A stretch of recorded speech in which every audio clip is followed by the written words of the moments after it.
Di era modern, perang tidak lagi hanya terjadi di medan tempur.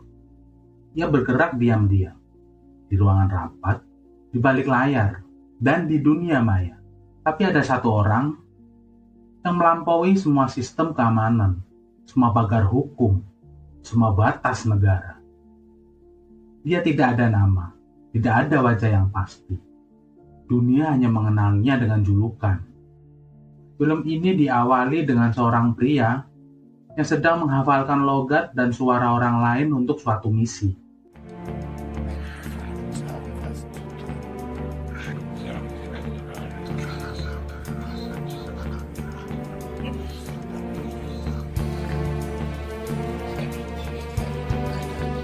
Dia menyamar sebagai Ralph, salah satu petugas kebersihan pada perusahaan di Jerman.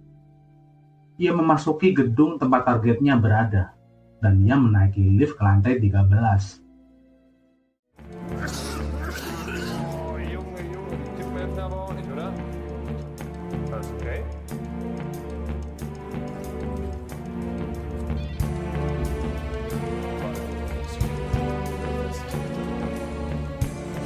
Dengan kereta dorong yang ia bawa, dia menipu semua petugas keamanan di dalam gedung itu. Target pun terlihat. Dia masuk ke suatu ruangan di samping target berada untuk menyiapkan peralatan dan melakukan aksinya untuk melukai si target. Target bernama Elias Vess.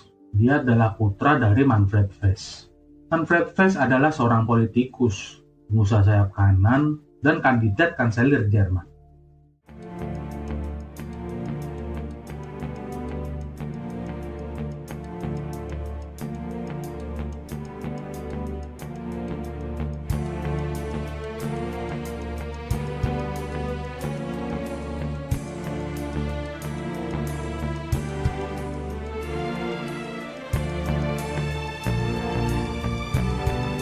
Dia pun melarikan diri dengan melempar gas ke arah bawah. Lalu ia turun menggunakan tali dari lantai 13. Sungguh wow banget si Jack ini ya guys. Lalu si Jack menuju ke sebuah apartemen. Dia melepas semua topeng yang ia kenakan untuk penyamarannya. Dibintangi oleh Eddie Redmayne. Eddie ini adalah aktor dari Inggris. Sudah dapat berbagai penghargaan termasuk Academy Award. Oke, kita lanjut. Ternyata di apartemen inilah si Jack akan melanjutkan aksinya. Scene berpindah pada Manfred yang akan mengunjungi anaknya Elias di rumah sakit. Di sisi lain, si Jack menyiapkan segala keperluan untuk menjalankan misinya.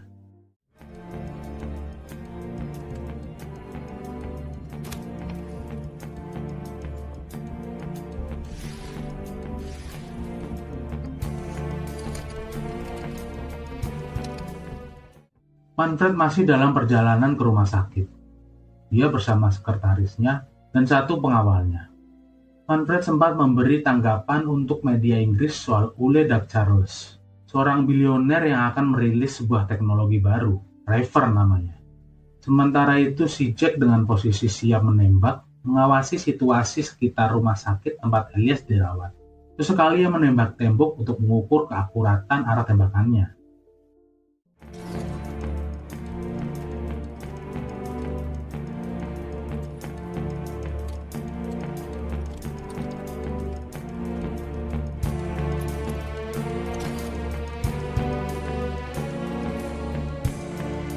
Manfred pun tiba di rumah sakit yang dipenuhi pendemo kala itu.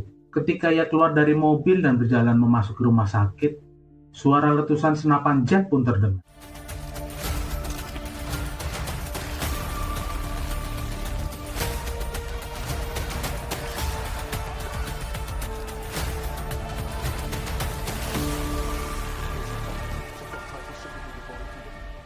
Semua orang berteriak, kecuali para pengawal Manfred seketika mencari arah dari tembakan tersebut. Salah satu pengawal menggunakan teropong melihat ke gedung yang ditempati si Jack. Ia menemukan perkiraan arah tembakan itu berasal, lalu menghubungi tim keamanan untuk memeriksanya. Si Jack pun bergegas merapikan peralatan yang ia bawa kala itu. Dan ia meninggalkan sebuah peledak untuk menghilangkan jejak sidik jari pada ruangan tersebut. Ia mengendarai mobil yang telah disiapkan. dan melewati mobil polisi yang mulai berdatangan.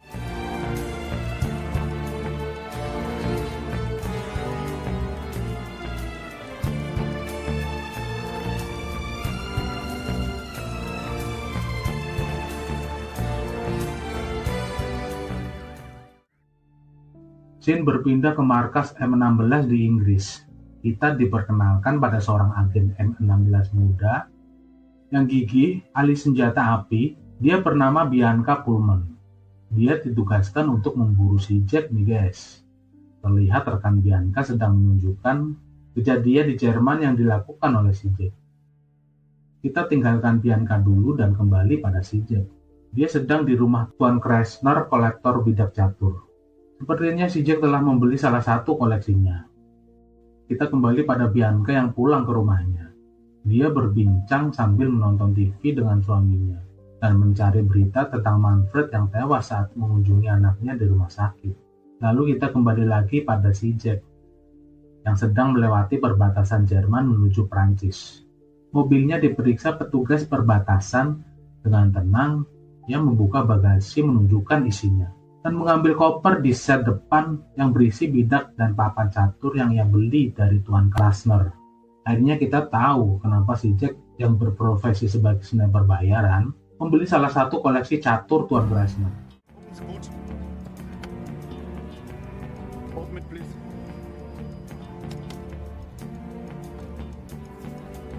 What's happening here? Weiß ich aber, wer war.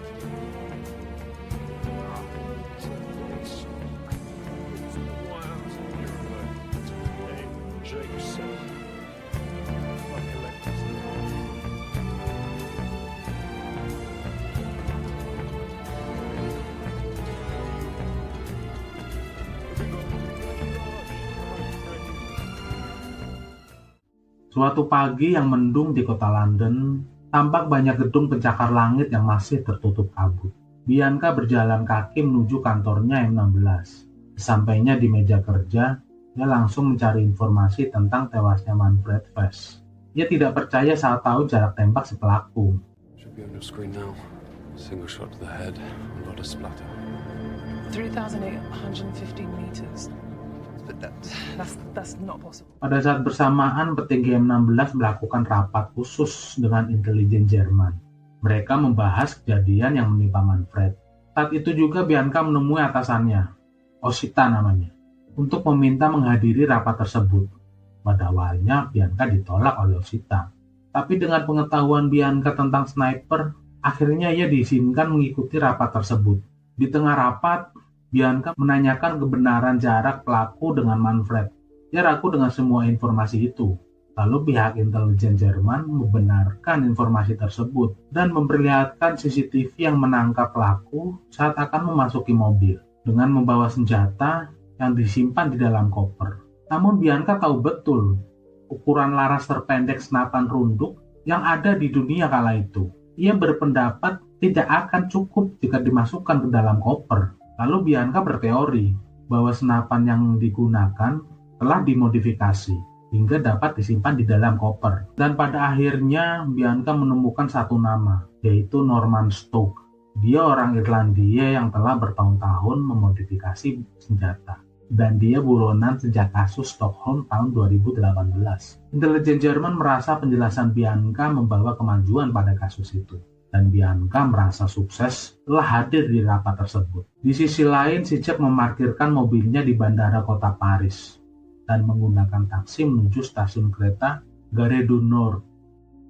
Selesai rapat, Bianca berdiskusi dengan pimpinan M16. Mereka membahas Norman Stoke.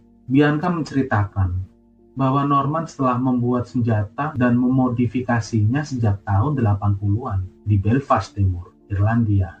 Norman memiliki saudara bernama Larry. Kini Larry menjadi tukang pukul untuk geng, sedangkan Norman fokus memodifikasi dan membuat senjata yang digunakan pada kasus Stockholm tahun 2018. Di akhir perbincangan, Bianca diutus untuk mencari Norman di Belfast, Irlandia. Kita kembali pada si Jack yang telah sampai di stasiun Paris.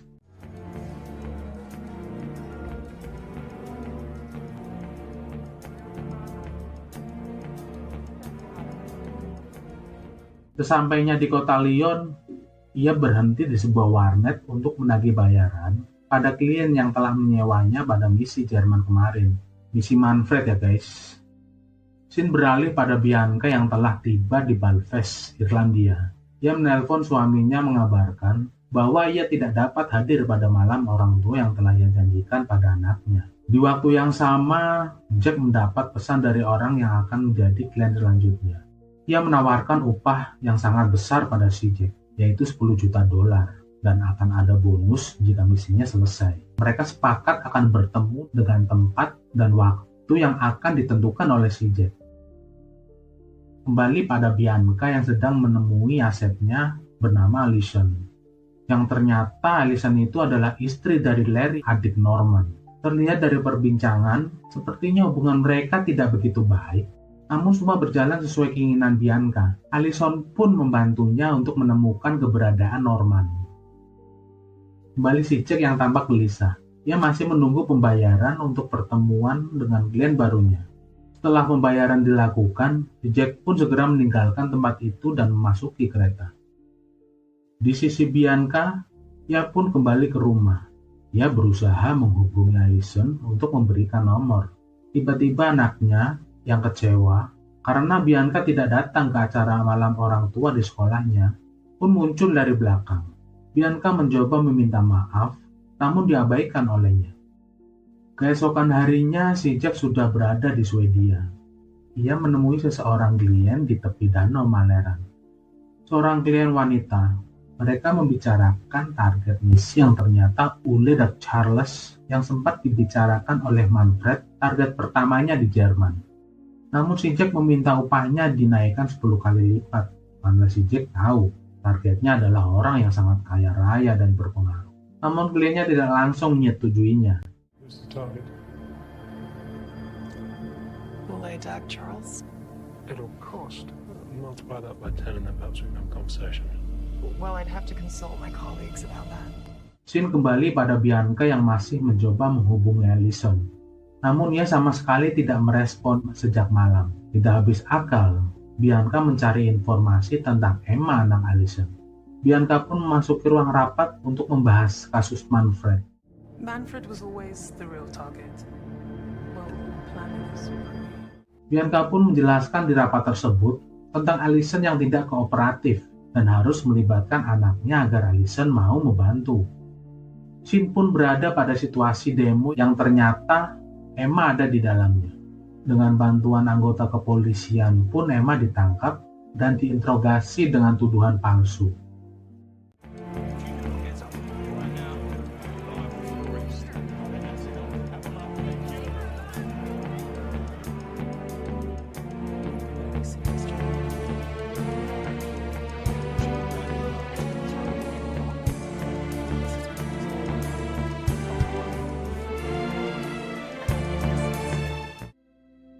Scene berpindah ke Spanyol. Si Jack pulang ke rumahnya, menemui istrinya di tepi kolam. Kebahagiaan hadir antara mereka.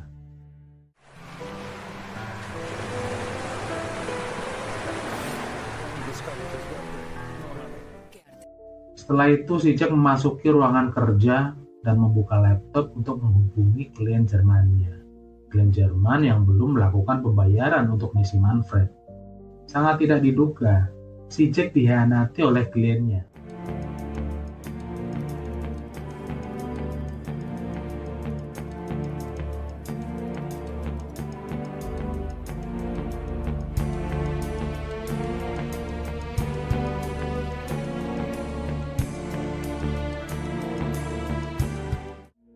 Kembali pada Emma yang hilang kesadaran di dalam sel. Ia dibawa ke rumah sakit ditemani oleh Bianca. Namun di tengah perjalanan, Emma mengalami serangan jantung. Dengan wajah yang panik dan khawatir, Bianca mencoba menyelamatkan Emma. Namun usahanya sia-sia. Emma meninggoy di dalam perjalanannya ke rumah sakit. She's arrested. Shocking.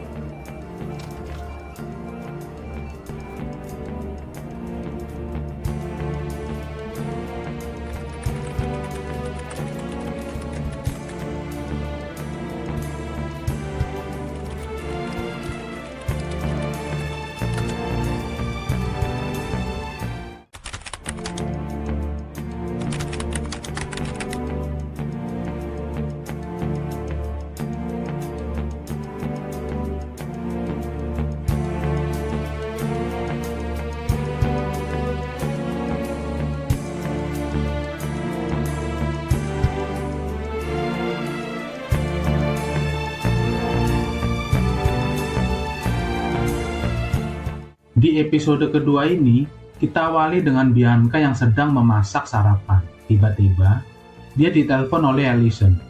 Allison marah pada Bianca karena telah menangkap Emma anaknya.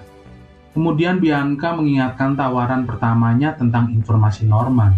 Pada akhirnya, Bianca langsung meminta nomor Norman pada hari itu juga, untuk kebebasan Emma tentunya. Allison pun berpikir keras untuk mendapatkan nomor Norman dari Larry.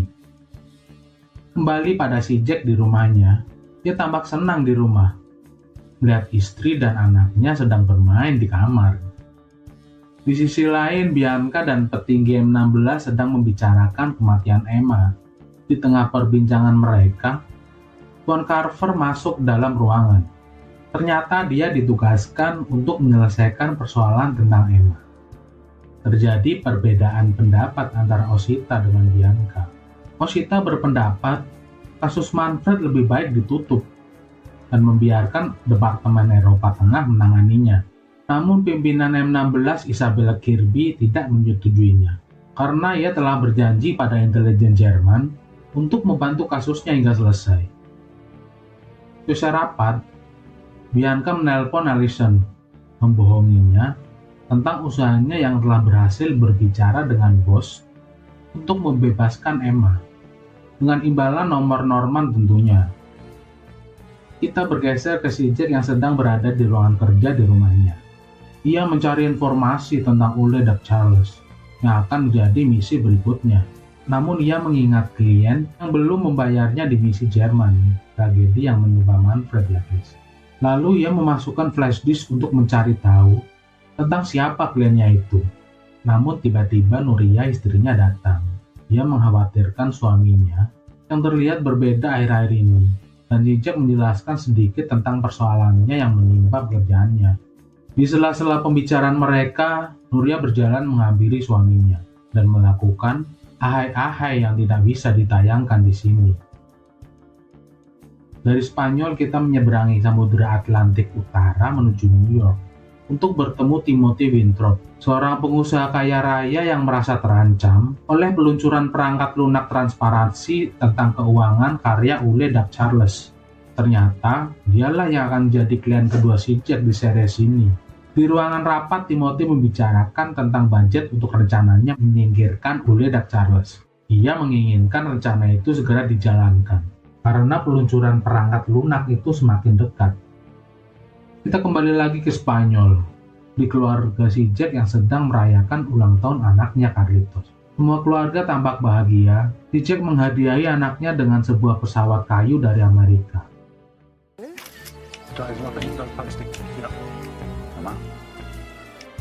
Dengan profesi yang si Jack jalani, privasi adalah hal utama yang ia jaga. Di rumah, Allison masih memikirkan cara mendapatkan nomor Norman dari HP Larry. Dia tampak cemas memikirkan Emma, yang ia sangka masih di penjara. Lalu Allison menyuruh Larry untuk menghubungi Norman, meminta bantuan keuangan agar dapat membebaskan Emma.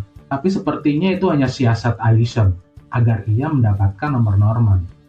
Kembali pada si Jack yang sedang duduk sendiri. Saudara laki-laki Nuria mendatanginya.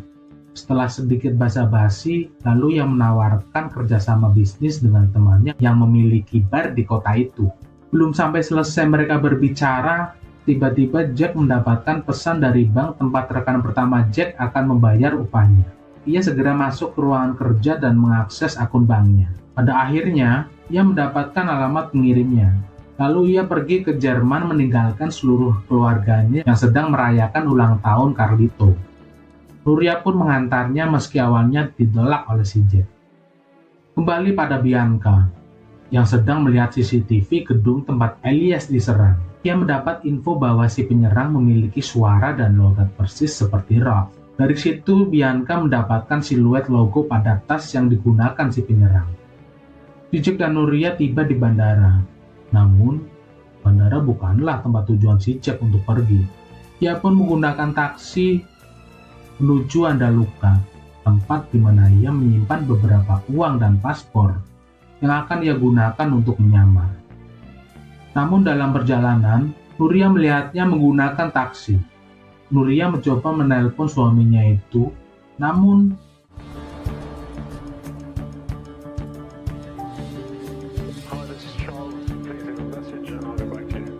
Ia pun pulang dengan wajah yang muram.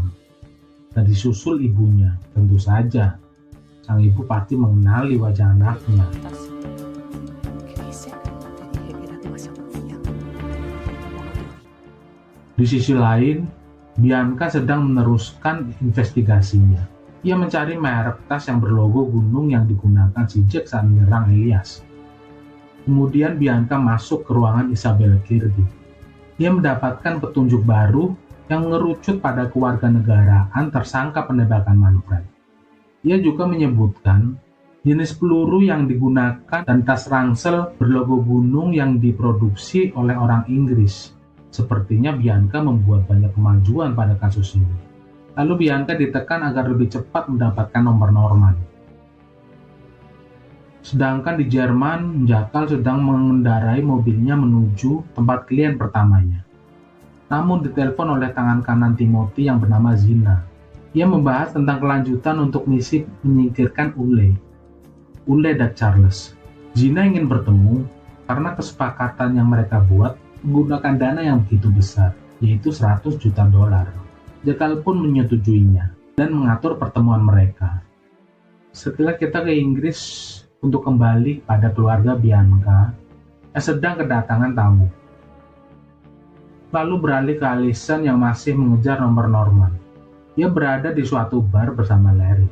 Saat Larry memesan minuman, Allison membuka HP Larry dan mendapatkan nomor Norman.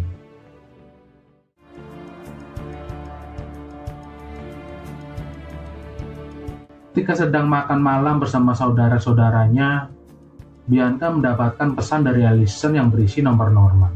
Ia pun bergegas ke kamarnya untuk menelepon tim digital forensik agar melacak lokasi nomor yang digunakan Norman.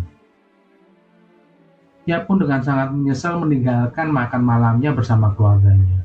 Ia pergi ke Latvia untuk mendapatkan Norman. Kita kembali ke Jerman. Pertemuan antara Jack dan Zina. Zina mendapatkan secari kertas dari pelayan yang menuntunnya ke sebuah taman. Di taman itu ia bertemu dengan si Jack. Mereka pun mulai membahas rencana mereka. Si Jack meminta 50% dana masuk di depan dan separuhnya lagi setelah misi selesai.